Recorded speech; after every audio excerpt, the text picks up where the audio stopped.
Bismillahirrahmanirrahim. Assalamualaikum warahmatullahi wabarakatuh. Om Swastiastu, salam sejahtera bagi kita semua, namo buddhaya dan salam kebajikan. Yang terhormat dosen pembimbing dan teman-teman mahasiswa semua, perkenalkan, nama saya Zahra Ramadhani Putri. Pada kesempatan yang penuh berkah ini, saya ingin berbagi sebuah kisah pribadi yang sekaligus mengajak kita untuk merenungkan perubahan besar di dunia kerja, transformasi digital. Hari ini, saya ingin mengangkat tema menginspirasi melalui cerita pribadi karena bagi saya perjalanan saya menghadapi tantangan teknologi hingga akhirnya bisa merangkul digitalisasi bukan hanya soal adaptasi, tetapi soal harapan masa depan. Dalam beberapa menit ke depan, saya akan berbagi kisah tersebut, menjelaskan mengapa transformasi digital sangat penting, bagaimana prosesnya, dan apa manfaatnya, serta mengajak kita semua bekerja sama untuk bangkit dalam era ini. Sebagai icebreaker, bayangkan dulu saat saya mulai bekerja, mungkin seperti banyak dari kita, lingkungan kerja masih sangat konvensional. Proses manual, kertas bertebaran, rapat tatap muka terus-menerus, dan dokumen yang dipindahkan dari satu meja ke meja lain. Kini, hanya dalam beberapa tahun, sebagian besar proses itu telah berubah. Email, cloud, aplikasi kolaborasi, rapat daring, sistem otomatis. Perubahan ini terasa seperti sihir, tetapi di balik sihir itu ada transformasi nyata yang mengubah cara kita bekerja, berkomunikasi, dan mencipta. Transformasi digital menurut MC Kensei adalah sebuah rewiring organisasi, bukan sekedar memasang teknologi baru, tetapi mengintegrasikan teknologi secara mendalam ke dalam seluruh aspek operasional agar menciptakan nilai, yang artinya ini bukan proyek sekali jalan. MC Kensei menyebut bahwa banyak pemimpin akan berada di dalam perjalanan transformasi digital sepanjang karir mereka. Dalam pengalaman pribadi saya, itulah yang saya rasakan. Proses ini bukan sekedar upgrade alat kerja, tetapi transformasi mindset, budaya, dan cara berpikir. Beberapa manfaat dari proses transformasi digital. Yang pertama, efisiensi operasional.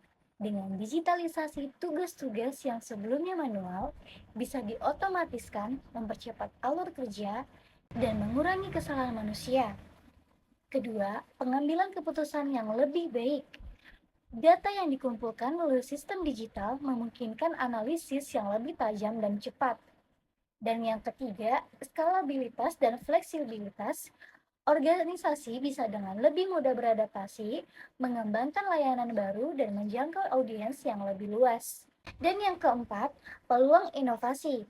Teknologi seperti cloud, AI, big data, membuka jalan untuk produk dan layanan baru yang sebelumnya tidak mungkin. Dan yang terakhir, meningkatkan daya saing. Organisasi yang berhasil bertransformasi mampu bersaing di era digital, baik secara lokal maupun global. Dari sudut ekonomi Indonesia, MC Kinsey pun menegaskan bahwa digitalisasi dapat membuka potensi besar dalam laporan Unlocking Indonesia Digital Opportunity.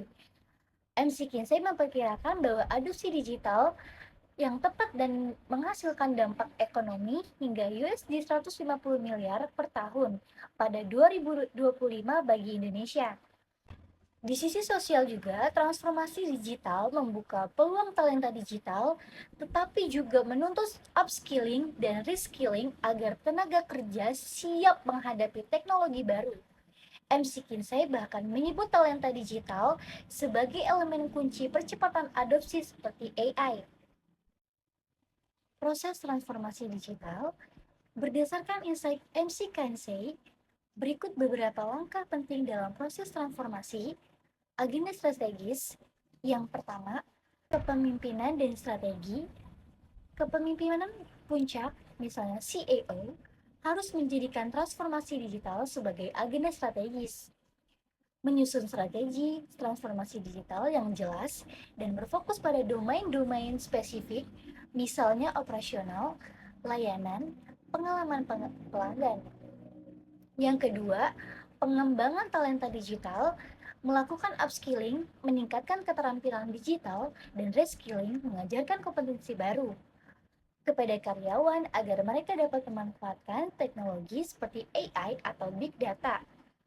Membangun budaya kolaboratif dan inovatif, di mana karyawan merasa diberdayakan untuk mengeksplorasi ide baru. Dan yang ketiga, pengelolaan data dan teknologi. Mengumpulkan dan mengelola data secara sistematis karena data menjadi sumber utama nilai dalam transformasi digital. Implementasikan teknologi-teknologi seperti cloud, computing, sistem analitik, AI, dan lain-lainnya untuk kebutuhan organisasi.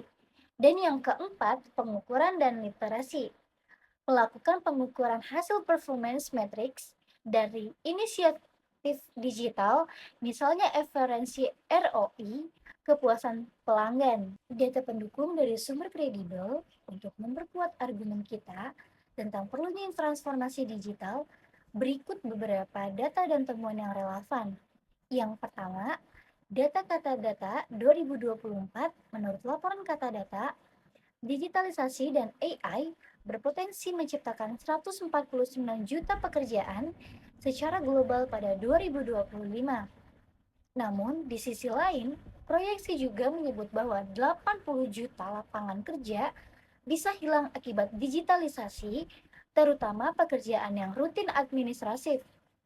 Ini menegaskan bahwa transformasi digital menghadirkan disrupsi nyata sekaligus peluang besar, tetapi menuntut kesiapan sumber daya manusia melalui pelatihan dan kemampuan baru. Yang kedua, dari kata data, Indeks Masyarakat Digital Indonesia 2024 menunjukkan bahwa meskipun ada kemajuan, masih terdapat kesenjangan kesiapan digital di berbagai daerah.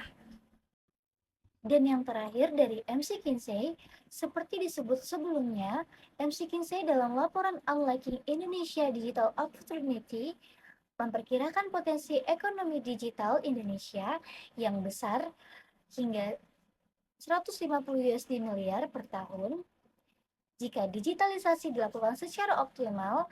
Selain itu, MC Kinsey menyatakan bahwa transformasi digital membutuhkan kemampuan terkoordinasi dalam organisasi dan investasi jangka panjang dalam talenta digital untuk meraih nilai sebenarnya. Saudara-saudara yang saya hormati, melalui kisah pribadi saya ini, saya berharap dapat menginspirasi kita semua untuk melihat transformasi digital bukan sebagai ancaman, melainkan sebagai peluang besar.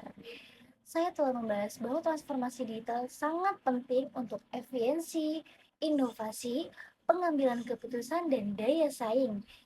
Saya menyimpulkan bahwa teknologi ketika diadopsi dengan strategi yang tepat bisa mengubah cara kita bekerja dan berkolaborasi menjadi organisasi lebih gesit dan produktif. Maka dari itu, saya mengajak kita semua beradaptasi, belajar, dan bersama-sama berkolaborasi, baik sebagai pemimpin, karyawan, pendidik, maupun wirausahawan.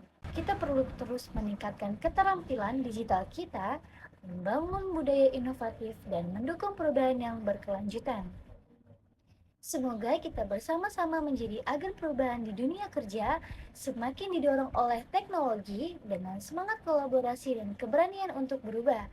Saya yakin masa depan kita akan lebih cerah dan penuh peluang. Demikian dari saya, mohon maaf apabila terdapat kekurangan dalam penyampaian. Terima kasih. Wassalamualaikum warahmatullahi wabarakatuh.